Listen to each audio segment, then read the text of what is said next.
first episode of Comic. Oh, you turned the camera on, Robert. Thanks. Hey there, guys. Welcome to Comicman06. This is the first episode of something I'm doing with the actual holiday, and if you count Halloween as a holiday, on Comic Week. Now, this is just for comic books. This is for TV shows and movies too. One that's in my book, and I've always wanted to review is Lovecraft Country. I wanted to review this thing after it already aired, and didn't want to just review it while it was still going on. I didn't want to do that. So, I decided to talk about it now. So, let's get into Lovecraft Country. Before that, this was based off a book that came out in 2016 by Matt Ruff. Now, I read half of the book. Not going to say all of it. I read half of it. I know the beginning is very different from how it begins in the TV show. So, let's get into the story. Well, the TV show begins up with a young man named Atticus coming home from war. As he got a note from his father, and when he gets to where his father's living at, which is also where Atticus' Uncle George is living at. Now, they both live in a safe haven for black people, in this safe area. So, Atticus learned that his father went with a silver car that drove out very fast, he learns. And this timeline, which is a little bit very weird at that timeline. So, Atticus decides to go to his Uncle George, who's living with a wife and a daughter named Dee Dee. Dee is a great artist, and her stuff comes up later. But, anyway, with all that stuff going on, his Uncle George decides to go with Atticus to find his father. While that's going on, we meet Letty, a girl who's going to the same city. But in this version, her sister and her are connected. But their mother has died, and Letty decides she wants to meet her sister for a while. She's only staying for a night at least. And decides to hit the road with George and Atticus to find his father. Meanwhile, they go through many things, including segregation, racism, all that stuff. And bigger storylines and plot arcs.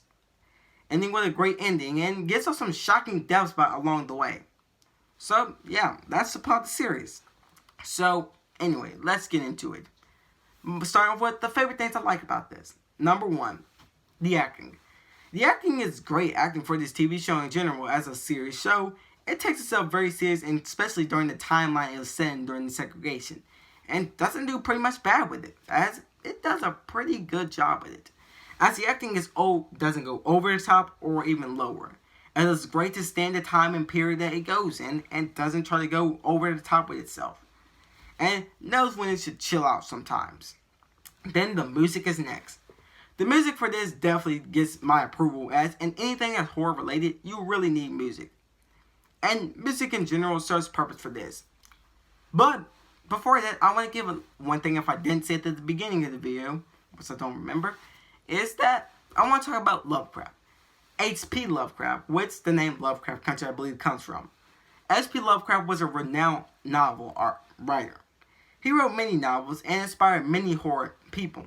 Now, these horror novels were pretty popular, inspired people like Guillermo del Toro, and he even made characters and inspired many games like Curse of Cthulhu and Sinking City. Pretty good games, which you should probably go check out or look up. So, yeah. So, that's how it goes right there. Now, even more into it, like I said before, the music goes not over the top or down below.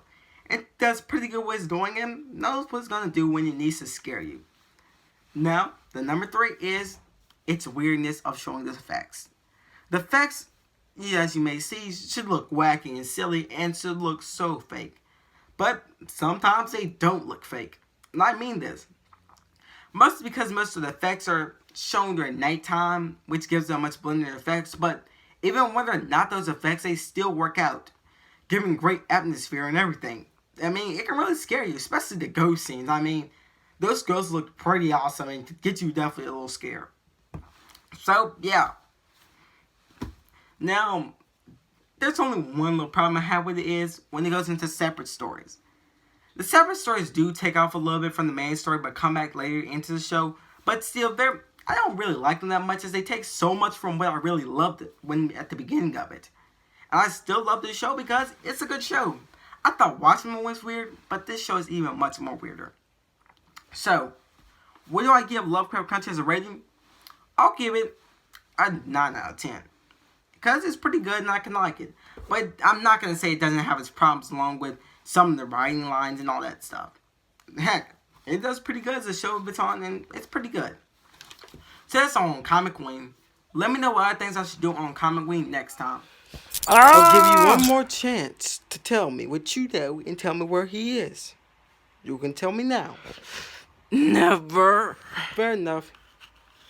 This time, hit the lever. Ah! Ah! Ah! Ah! Ah! Ah!